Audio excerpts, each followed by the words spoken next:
ನಮಸ್ಕಾರ ಗೆಳೆಯರೇ, ದೇಶ ಪ್ರೇಮಿಗಳೇ, ನಮ್ಮ ಕನ್ನಡ ಡಿಫೆನ್ಸ್ ನ್ಯೂಸ್ ಯೂಟ್ಯೂಬ್ ಚಾನಲ್ಗೆ ಸ್ವಾಗತ ನಿಮಗೆ. ಭಾರತದ ಅತ್ಯಂತ ಕಠಿಣ ಮತ್ತು ಅಪಾಯಕಾರಿ ಗಡಿ ಪ್ರದೇಶಗಳಲ್ಲಿ ಒಂದಾಗಿರುವ ಹಿಮಾಲಯದಲ್ಲಿ ನಮ್ಮ ಸೈನಿಕರಿಗೆ ಆಹಾರ, ಔಷಧಿಗಳು, ಮದ್ದುಗುಂಡುಗಳು ಮತ್ತು ಇತರ ಅಗತ್ಯ ವಸ್ತುಗಳನ್ನು ತಲುಪಿಸುವುದು ಒಂದು ದೊಡ್ಡ ಸವಾಲು. ವಿಶೇಷವಾಗಿ ಲಡಾಖ್ ಮತ್ತು ಸಿಯಾಚಿನ್ ಗ್ಲೇಸಿಯರ್ನಂತಹ ಪ್ರದೇಶಗಳಲ್ಲಿ ಅತಿಯಾದ ಚಳಿ, ಕಡಿಮೆ ಆಮ್ಲಜನಕ, ಹಿಮಪಾತ ಮತ್ತು ಅತ್ಯಂತ ಕಠಿಣ ಭೌಗೋಳಿಕ ಪರಿಸ್ಥಿತಿಗಳ ನಡುವೆ ಸೈನಿಕರಿಗೆ ಅಗತ್ಯ ವಸ್ತುಗಳನ್ನು ತಲುಪಿಸಲು ಪ್ರತಿದಿನವೂ ದೊಡ್ಡ ಮಟ್ಟದ ಸವಾಲುಗಳನ್ನು ಎದುರಿಸಬೇಕಾಗುತ್ತದೆ. ಇಂತಹ ಪರಿಸ್ಥಿತಿಯಲ್ಲಿ ಹಿಂದೂಸ್ತಾನ್ ಏರೋನಾಟಿಕ್ಸ್ ಲಿಮಿಟೆಡ್ ಅಂದರೆ HAL ಒಂದು ಮಹತ್ವದ ಯೋಜನೆಯತ್ತ ಗಮನ ಹರಿಸುತ್ತಿದೆ. ಅದು ರೋಟರಿ ಅನ್ಮ್ಯಾನ್ಡ್ ಏರಿಯಲ್ ವೆಹಿಕಲ್ ಅಥವಾ RUAV. ಸರಳವಾಗಿ ಹೇಳುವುದಾದರೆ ಇದು ಪೈಲಟ್ ಇಲ್ಲದೆ ಹಾರಬಲ್ಲ ಮಾನವರಹಿತ ಹೆಲಿಕಾಪ್ಟರ್ ಮಾದರಿಯ ವಿಮಾನ. ಇದರ ಪ್ರಮುಖ ಉದ್ದೇಶ ಕೇವಲ ಸರಕು ಸಾಗಿಸುವುದಲ್ಲ, ಅಗತ್ಯವಿದ್ದರೆ ಇಂಟೆಲಿಜೆನ್ಸ್, ಸರ್ವಿಲೆನ್ಸ್ ಅಂಡ್ ರೆಕಾನಸೆನ್ಸ್ ಅಂದರೆ ISR ಮಿಷನ್ ಕಾರ್ಯಾಚರಣೆಗಳಲ್ಲಿಯೂ ಇದನ್ನು ಬಳಸುವ ಉದ್ದೇಶವಿದೆ. ಹಿಮಾಲಯದಲ್ಲಿ ಇಂತಹ UAVಗಳು ಏಕೆ ಬೇಕು? ಸ್ನೇಹಿತರೆ, ಒಂದು ಉದಾಹರಣೆ ನೋಡೋಣ. ಲಡಾಖ್ ಅಥವಾ ಸಿಯಾಚಿನ್ ಪ್ರದೇಶದಲ್ಲಿ ಒಂದು ಮುಂದಿನ ಸೇನಾ ಕಾವಲು ಕೇಂದ್ರಕ್ಕೆ ಆಹಾರ, ಔಷಧಿ ಅಥವಾ ಮದ್ದುಗುಂಡುಗಳನ್ನು ತುರ್ತಾಗಿ ತಲುಪಿಸಬೇಕು ಎಂದುಕೊಳ್ಳಿ. ಸಾಮಾನ್ಯ ವಾಹನಗಳಿಗೆ ಅಲ್ಲಿ ರಸ್ತೆಯೇ ಇರಬಹುದು. ಕೆಲವು ಪ್ರದೇಶಗಳಿಗೆ ಸೈನಿಕರನ್ನು ಕರೆದೊಯ್ಯುವ ಹೆಲಿಕಾಪ್ಟರ್ಗಳನ್ನೇ ಅವಲಂಬಿಸಬೇಕಾಗುತ್ತದೆ. ಆದರೆ ಹೆಲಿಕಾಪ್ಟರ್ ಕಾರ್ಯಾಚರಣೆ ಎಂದರೆ ಪೈಲಟ್ ಮತ್ತು ಸಿಬ್ಬಂದಿಯ ಜೀವಕ್ಕೂ ಅಪಾಯವಿದೆ. ಹವಾಮಾನದಲ್ಲಿ ಏಕಾಏಕಿ ಬದಲಾವಣೆ ಉಂಟಾದರೂ ಸಮಸ್ಯೆಯಾಗಬಹುದು. ಅತ್ಯಂತ ಎತ್ತರದ ಪ್ರದೇಶಗಳಲ್ಲಿ ಗಾಳಿಯ ಸಾಂದ್ರತೆ ಕಡಿಮೆ ಇರುವುದರಿಂದ ಹೆಲಿಕಾಪ್ಟರ್ಗಳ ಕಾರ್ಯಕ್ಷಮತೆಯ ಮೇಲೂ ಪರಿಣಾಮ ಬೀರುತ್ತದೆ. ಇಂತಹ ಸಂದರ್ಭಗಳಲ್ಲಿ ಪೈಲಟ್ ಇಲ್ಲದೆ ಕಾರ್ಯನಿರ್ವಹಿಸಬಲ್ಲ ರೋಟರಿ UAV ಒಂದು ಪ್ರಮುಖ ಪರ್ಯಾಯವಾಗಬಹುದು. ಇವುಗಳಿಗೆ ಸಾಮಾನ್ಯ ವಿಮಾನದಂತೆ ರನ್ವೇ ಅಗತ್ಯವಿಲ್ಲ.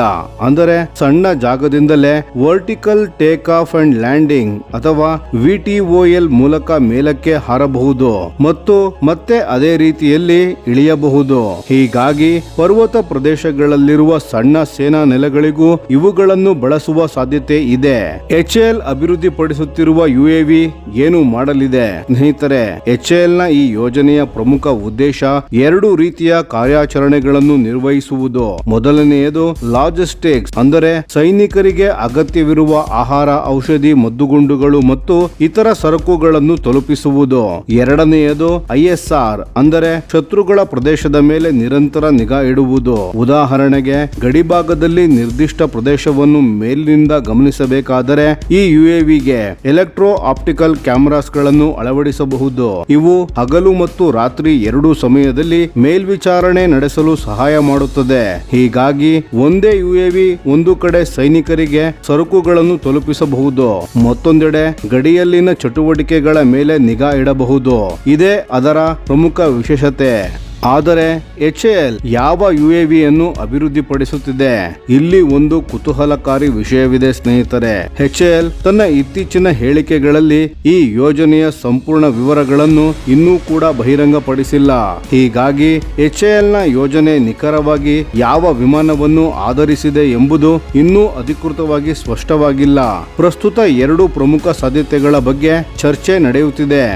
ಒಂದು RUAV 200, ಮತ್ತೊಂದು ಈಗಾಗಲೇ ಭಾರತೀಯ ಸೇನೆ ಮತ್ತು ಇತರ ರಕ್ಷಣಾ ಪಡೆಗಳಲ್ಲಿ ಬಳಸಲಾಗುತ್ತಿರುವ ALH ಧ್ರುವ ಹೆಲಿಕಾಪ್ಟರ್ನ ಮಾನವರಹಿತ ರೂಪ. ಮೊದಲು RUAV 200 ಬಗ್ಗೆ ಮಾತನಾಡೋಣ. ಸ್ನೇಹಿತರೆ, RUAV 200 ಎಂದರೇನು? RUAV 200 ಭಾರತದಲ್ಲಿ ಅಭಿವೃದ್ಧಿಪಡಿಸಲಾಗುತ್ತಿರುವ ಒಂದು ಸ್ವದೇಶಿ ರೋಟರಿ UAV. ಇದು ವಿಶೇಷವಾಗಿ ಕಠಿಣ ಮತ್ತು ಎತ್ತರದ ಪ್ರದೇಶಗಳಲ್ಲಿ ಕಾರ್ಯನಿರ್ವಹಿಸುವ ಉದ್ದೇಶದಿಂದ ವಿನ್ಯಾಸಗೊಳಿಸಲಾದ ಮ್ಯೂಲ್ ಡ್ರೋನ್. ಈ ಯೋಜನೆಯಲ್ಲಿ DRDO ಮತ್ತು IIT ಕಾನ್ಪುರ್ ಕೂಡ ಭಾಗಿಯಾಗಿವೆ. DRDOದ ಏರೋನಾಟಿಕಲ್ ಡೆವಲಪ್ಮೆಂಟ್ ಎಸ್ಟಾಬ್ಲಿಷ್ಮೆಂಟ್ ಅಂದರೆ ADE ಸಂಸ್ಥೆ ಈ ಯೋಜನೆಯ ಅಭಿವೃದ್ಧಿಯ ಪ್ರಮುಖ ಪಾತ್ರ ವಹಿಸಿದೆ. ಇದರ ಮೂಲ ಉದ್ದೇಶ ತುಂಬಾ ಸರಳವಾಗಿದೆ. ಹಿಮಾಲಯದಂತಹ ದುರ್ಗಮ ಪ್ರದೇಶಗಳಲ್ಲಿ ಇರುವ ಸೈನಿಕರುಗಳಿಗೆ ಮಾನವರಹಿತವಾಗಿ ಅಗತ್ಯ ವಸ್ತುಗಳನ್ನು ತಲುಪಿಸುವುದು. ಉದಾಹರಣೆಗೆ ಔಷಧಿಗಳು ಬೇಕಾದ ಬೇಕಾದರೆ ಔಷಧಿ, ಆಹಾರ ಬೇಕಾದರೆ ಆಹಾರ, ಅಗತ್ಯ ಮದ್ದು ಗುಂಡುಗಳಿದ್ದರೆ ಅವುಗಳನ್ನು ಸೈನಿಕರಿಗೆ ತಲುಪಿಸಬಹುದು. RUAV 200 ನ ಸಾಮರ್ಥ್ಯ ಎಷ್ಟು? ಸ್ನೇಹಿತರೆ, RUAV 200 ನ ಗರಿಷ್ಠ ಮ್ಯಾಕ್ಸಿಮಮ್ ಟೇಕ್ ಆಫ್ ವೇಟ್ ಸುಮಾರು 200 kg. ಇದು ಸುಮಾರು 40 ಕಿಲೋಗ್ರಾಂ ಪೇಲೋಡ್ ಅನ್ನು ಹೊತ್ತೊಯ್ಯುವ ಸಾಮರ್ಥ್ಯ ಕೂಡ ಹೊಂದಿದೆ ಎಂದು ಯೋಜನೆಯ ವಿವರಗಳಲ್ಲಿ ತಿಳಿಸಲಾಗಿದೆ. ಅದರಲ್ಲೂ ಸುಮಾರು 100 ಕಿಲೋಮೀಟರ್ ವ್ಯಾಪ್ತಿಯಲ್ಲಿ ಸರಕು ಸಾಗಿಸುವ ಉದ್ದೇಶವಿದೆ. ಇದು ಸಾಮಾನ್ಯ ದೊಡ್ಡ ಹೆಲಿಕಾಪ್ಟರ್ ಅಲ್ಲ, ಆದರೆ ಸಣ್ಣ ಪ್ರಮಾಣದ ಅಗತ್ಯ ಸರಕುಗಳನ್ನು ಅತ್ಯಂತ ಕಠಿಣ ಪ್ರದೇಶಗಳಿಗೆ ತಲುಪಿಸಲು ಇದು ಬಹಳ ಉಪಯುಕ್ತವಾಗಬಹುದು. ಇದರಲ್ಲಿರುವ ಮತ್ತೊಂದು ಪ್ರಮುಖ ಅಂಶವೆಂದರೆ ವ್ಯಾಂಕೆಲ್ ಇಂಜಿನ್. ಹಾಗೆಯೇ ಇದರಲ್ಲಿ ಆಟೋನಾಮಸ್ ಫ್ಲೈಟ್ ಸಿಸ್ಟಮ್ಸ್ ಗಳನ್ನು ಅಳವಡಿಸುವ ಉದ್ದೇಶವಿದೆ. ಅಂದರೆ ಪ್ರತಿಯೊಂದು ಹಂತದಲ್ಲೂ ಪೈಲಟ್ ನೇರವಾಗಿ ನಿಯಂತ್ರಿಸಬೇಕಾದ ಅಗತ್ಯವನ್ನು ಕಡಿಮೆ ಮಾಡಬಹುದು. ಇದರಲ್ಲಿ ಕ್ರಾಶ್ ವರ್ತಿ ಸ್ಟ್ರಕ್ಚರ್ ಕೂಡ ಅಳವಡಿಸಲಾಗಿದೆ. ಅಂದರೆ ಅಪಘಾತ ಸಂಭವಿಸಿದ ಸಂದರ್ಭದಲ್ಲಿಯೂ ರಚನಾತ್ಮಕ ಸುರಕ್ಷತೆಯನ್ನು ಹೆಚ್ಚಿಸುವ ರೀತಿಯಲ್ಲಿ ಇದನ್ನು ವಿನ್ಯಾಸಗೊಳಿಸಲಾಗಿದೆ. 6000 ಮೀಟರ್ ಎತ್ತರದಲ್ಲಿ ಕಾರ್ಯಾಚರಣೆ. RUAV 200 ನ ಮತ್ತೊಂದು ಗಮನಾರ್ಹ ಸಾಮರ್ಥ್ಯವೆಂದರೆ ಇದರ ಸರ್ವಿಸ್ ಸೀಲಿಂಗ್ ಸುಮಾರು 6000 ಮೀಟರ್ ಎಂದು ಹೇಳಲಾಗಿದೆ. ಇದು ಬಹಳ ಮಹತ್ವದ ಸಂಗತಿ ಸ್ನೇಹಿತರೆ, ಏಕೆಂದರೆ ಭಾರತೀಯ ಸೇನೆಗೆ ಎದುರಾಗುವ ಕೆಲವು ಅತ್ಯಂತ ಕಠಿಣ ಕಾರ್ಯಾಚರಣಾ ಪ್ರದೇಶಗಳು ಸಮುದ್ರ ಮಟ್ಟದಿಂದ ಸಾವಿರಾರು ಮೀಟರ್ ಎತ್ತರದಲ್ಲಿವೆ. ಅಂತಹ ಪ್ರದೇಶಗಳಲ್ಲಿ ಸಾಮಾನ್ಯ UAVಗಳ ಕಾರ್ಯಾಚರಣೆಗೆ ಹಲವು ಮಿತಿಗಳಿರಬಹುದು. ಆದರೆ ಹೆಚ್ಚಿನ ಎತ್ತರವನ್ನು ಗಮನದಲ್ಲಿಟ್ಟುಕೊಂಡು ವಿನ್ಯಾಸಗೊಳಿಸಲಾದ ರೋಟರಿ UAVಗಳು ಈ ಸಮಸ್ಯೆಯನ್ನು ಎದುರಿಸಲು ಸಹಾಯ ಮಾಡಬಹುದು. ಮತ್ತೊಂದು ದೊಡ್ಡ ಸಾಧ್ಯತೆ ಅನ್ಮ್ಯಾನ್ಡ್ ಧ್ರುವ ಹೆಲಿಕಾಪ್ಟರ್. ಆದರೆ ಇಲ್ಲಿ ಇನ್ನೊಂದು ದೊಡ್ಡ ಸಾಧ್ಯತೆ ಇದೆ. HAL ಈಗಾಗಲೇ ಭಾರತೀಯ ಸಶಸ್ತ್ರ ಪಡೆಗಳಿಗೆ 100 ALH ಧ್ರುವ ಹೆಲಿಕಾಪ್ಟರ್ ಗಳನ್ನು ಒದಗಿಸಿದೆ. ಈ ಧ್ರುವ ಒಂದು ಸುಮಾರು 5.5 ಟನ್ ವರ್ಗದ ಯುಟಿಲಿಟಿ ಹೆಲಿಕಾಪ್ಟರ್. ಹಾಗಾದರೆ ಇದೇ ಧ್ರುವ ಹೆಲಿಕಾಪ್ಟರ್ ಅನ್ನು ಮಾನವರಹಿತ ರೂಪಕ್ಕೆ ಪರಿವರ್ತಿಸಿದರೆ ಹೇಗಿರಬಹುದು? ಇದು ನಿಜವಾಗಿಯೂ ದೊಡ್ಡ ಬದಲಾವಣೆಯಾಗಬಹುದು.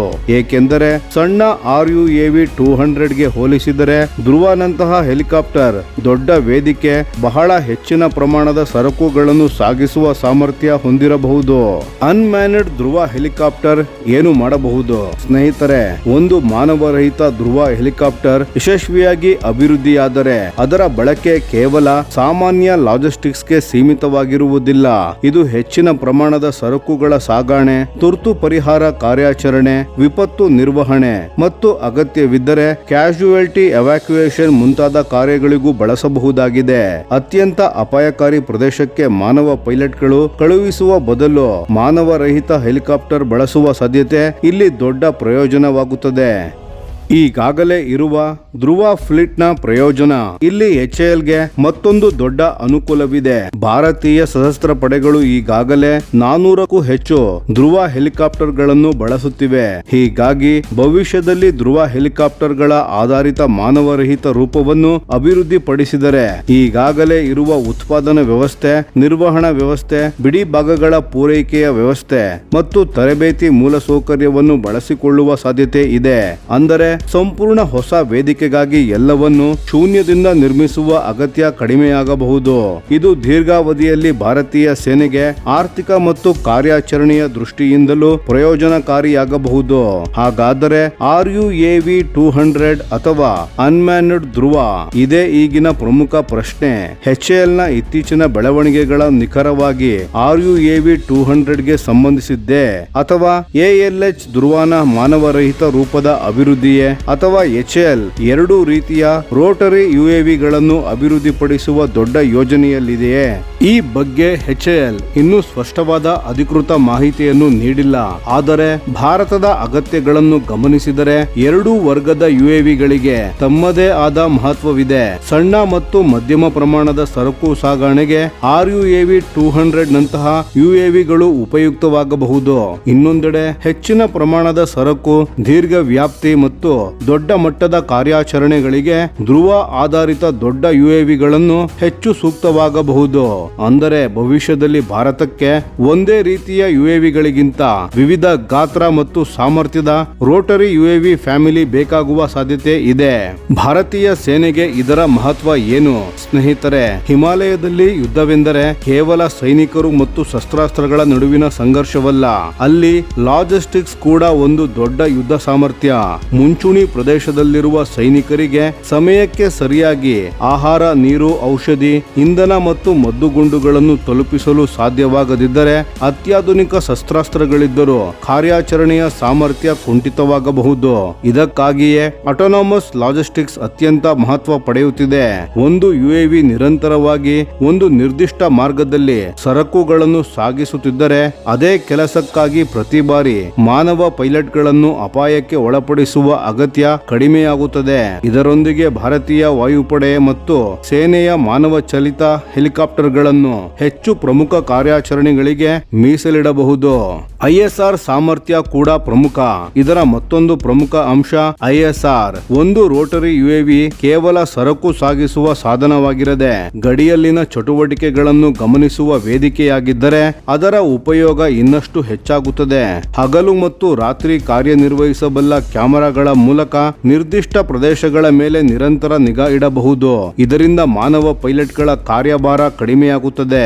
ಹಾಗೆಯೇ ಅಪಾಯಕಾರಿ ಪ್ರದೇಶಗಳಲ್ಲಿ ಮಾನವನ ಜೀವಕ್ಕೆ ಎದುರಾಗುವ ಅಪಾಯವು ಕಡಿಮೆಯಾಗಬಹುದು. ಡಿಸಾಸ್ಟರ್ ರಿಲೀಫ್ ನಲ್ಲೂ ಕೂಡ ಬಳಕೆ. ಇಂತಹ ಯುಎವಿಗಳ ಬಳಕೆ ಕೇವಲ ಯುದ್ಧಕ್ಕೆ ಮಾತ್ರ ಸೀಮಿತವಾಗಿರುವುದಿಲ್ಲ. ಭಾರತದಲ್ಲಿ ಭೂಕುಸಿತ, ಪ್ರವಾಹ, ಭೂಕಂಪ ಅಥವಾ ಭಾರೀ ಹಿಮಪಾತದಂತಹ ಪ್ರಕೃತಿ ವಿಕೋಪಗಳು ಸಂಭವಿಸಿದಾಗ ಕೆಲವು ಪ್ರದೇಶಗಳು ರಸ್ತೆ ಮತ್ತು ಸಾಮಾನ್ಯ ಸಾರಿಗೆ ಸಂಪರ್ಕದಿಂದ ಸಂಪೂರ್ಣವಾಗಿ ದೂರವಾಗಬಹುದು. ಅಂತಹ ಸಂದರ್ಭಗಳಲ್ಲಿ ಮಾನವರಹಿತ ರೋಟರಿ ಯುಎವಿಗಳು ಆಹಾರ, ಔಷಧಿ ಮತ್ತು ಇತರ ತುರ್ತು ಸಾಮಗ್ರಿಗಳನ್ನು ಪೀಡಿತ ಪ್ರದೇಶಗಳಿಗೆ ತಲುಪಿಸಲು ಸಹಾಯ ಮಾಡಬಹುದು. ಅಂದರೆ ಒಂದೇ ತಂತ್ರಜ್ಞಾನವನ್ನು ಸೇನಾ ಕಾರ್ಯಾಚರಣೆ ಮತ್ತು ನಾಗರಿಕ ವಿಪತ್ತು ಪರಿಹಾರ ಕಾರ್ಯಗಳಲ್ಲಿ ಬಳಸಬಹುದು. ಭಾರತದ ಭವಿಷ್ಯದ ಯುದ್ಧತಂತ್ರದಲ್ಲಿ ಯುಎವಿಗಳ ಪಾತ್ರ. ವಿಶ್ವದ ಹಲವು ದೇಶಗಳು ಈಗ ಮಾನವರಹಿತ ವಿಮಾನಗಳು ಮತ್ತು ಮಾನವರಹಿತ ಹೆಲಿಕಾಪ್ಟರ್ಗಳತ್ತ ಹೆಚ್ಚಿನ ಗಮನ ಹರಿಸುತ್ತಿವೆ. ಕಾರಣವು ಸ್ಪಷ್ಟವಾಗಿದೆ. ಸ್ನೇಹಿತರೆ, ಮಾನವ ಜೀವಕ್ಕೆ ಅಪಾಯವಿರುವ ಪ್ರದೇಶಗಳಲ್ಲಿ ಯಂತ್ರಗಳನ್ನು ಕಳುಹಿಸುವುದು, ನಿರಂತರವಾಗಿ ಮೇಲ್ವಿಚಾರಣೆ ನಡೆಸುವುದು, ಮುಂಚೂಣಿ ಸೈನಿಕರಿಗೆ ಸರಕುಗಳನ್ನು ತಲುಪಿಸುವುದು ಮತ್ತು ಕಡಿಮೆ ಮಾನವ ಸಂಪನ್ಮೂಲದೊಂದಿಗೆ ಹೆಚ್ಚಿನ ಕಾರ್ಯಾಚರಣೆಗಳನ್ನು ನಡೆಸುವುದು, ಇವೆಲ್ಲವೂ ಭವಿಷ್ಯದ ಯುದ್ಧತಂತ್ರದ ಪ್ರಮುಖ ಭಾಗಗಳಾಗುತ್ತಿವೆ. ಭಾರತಕ್ಕೂ ಈ ತಂತ್ರಜ್ಞಾನ ಅತ್ಯಂತ ಅಗತ್ಯ. ವಿಶೇಷವಾಗಿ ಉತ್ತರದ ಗಡಿಗಳ ಭೌಗೋಳಿಕ ಪರಿಸ್ಥಿತಿಯನ್ನು ನೋಡಿದರೆ ಇದೊಂದು ಐಷಾರಾಮಿ ತಂತ್ರಜ್ಞಾನವಲ್ಲ. ಇದು ಕ್ರಮೇಣ ಒಂದು ಸ್ಟ್ರಾಟಜಿಕ್ ನೆಸೆಸಿಟಿ ಆಗುತ್ತಿದೆ. ಒಟ್ಟಿನಲ್ಲಿ ನೋಡಿದರೆ HAL ನ ರೋಟರಿ ಯುಎವಿ ಅಭಿವೃದ್ಧಿಯ ಪ್ರಯತ್ನವು ಭಾರತದ ಮಾನವರಹಿತ ರಕ್ಷಣಾ ತಂತ್ರಜ್ಞಾನದಲ್ಲಿ ಮಹತ್ವದ ಹೆಜ್ಜೆಯಾಗಬಹುದು. ಇದು RUAV 200 ಆಗಿರಲಿ ಅಥವಾ ಭವಿಷ್ಯದ ಅನ್ಮ್ಯಾನ್ಡ್ ಧ್ರುವ ಆಗಿರಲಿ ಅಥವಾ ಎರಡನ್ನು ಒಳಗೊಂಡಿರುವ ದೊಡ್ಡ ಮಟ್ಟದ ರೋಟರಿ ಯುಎವಿ ಆಗಿರಲಿ, ಗುರಿ ಒಂದೇ: ಭಾರತದ ಅತ್ಯಂತ ಕಠಿಣ ಗಡಿ ಪ್ರದೇಶಗಳಲ್ಲಿರುವ ಸೈನಿಕರುಗಳಿಗೆ ಸುರಕ್ಷಿತವಾಗಿ ಮತ್ತು ವೇಗವಾಗಿ ಅತ್ಯಂತ ಅಗತ್ಯ ನೆರವುಗಳನ್ನು ತಲುಪಿಸುವುದು. ಇದರ ಜೊತೆಗೆ ಗಡಿಯಲ್ಲಿ ನಿರಂತರ ಐಎಸ್ಆರ್ ಕಾರ್ಯಾಚರಣೆಗಳನ್ನು ನಡೆಸುವುದು ಮತ್ತು ಅತ್ಯಂತ ಮುಖ್ಯವಾಗಿ ಅನಗತ್ಯ ಅಪಾಯಕ್ಕೆ ಮಾನವ ಪೈಲಟ್ಗಳನ್ನು ಒಳಪಡಿಸುವ ಅಗತ್ಯವನ್ನು ಕಡಿಮೆ ಮಾಡುವುದು. ಮುಂದಿನ ದಿನಗಳಲ್ಲಿ ಭಾರತೀಯ ಸಶಸ್ತ್ರ ಪಡೆಗಳು ಸಣ್ಣ ಮ್ಯೂಲ್ ಡ್ರೋನ್ಸ್ ಗಳಿಂದ ಹಿಡಿದು ದೊಡ್ಡ ಅನ್ಮ್ಯಾನ್ಡ್ ಹೆಲಿಕಾಪ್ಟರ್ಗಳವರೆಗೆ ವಿವಿಧ ರೀತಿಯ ಮಾನವರಹಿತ ರೋಟರಿ ಪ್ಲಾಟ್ಫಾರ್ಮ್ ಗಳನ್ನು ಬಳಸುವ ಸಾಧ್ಯತೆ ಇದೆ. ಹಿಮಾಲಯದಂತಹ ಕಠಿಣ ಪ್ರದೇಶಗಳಲ್ಲಿ ಇಂತಹ ತಂತ್ರಜ್ಞಾನವು ಭಾರತದ ಸೇನಾ ಲಾಜಿಸ್ಟಿಕ್ಸ್ ಮತ್ತು ಕಾರ್ಯಾಚರಣೆಯ ಸಾಮರ್ಥ್ಯಕ್ಕೆ ದೊಡ್ಡ ಬದಲಾವಣೆಯನ್ನು ತರಬಹುದು. ಹೀಗಾಗಿ HAL ನ ಈ ಬೆಳವಣಿಗೆ ಮುಂದಿನ ದಿನಗಳಲ್ಲಿ ಭಾರತದ ಆಟೋನಾಮಸ್ ಡಿಫೆನ್ಸ್ ಟೆಕ್ನಾಲಜಿ ಕ್ಷೇತ್ರದಲ್ಲಿ ಗಮನಿಸಬೇಕಾದ ಪ್ರಮುಖ ಬೆಳವಣಿಗೆಗಳಲ್ಲಿ ಒಂದಾಗಿದೆ.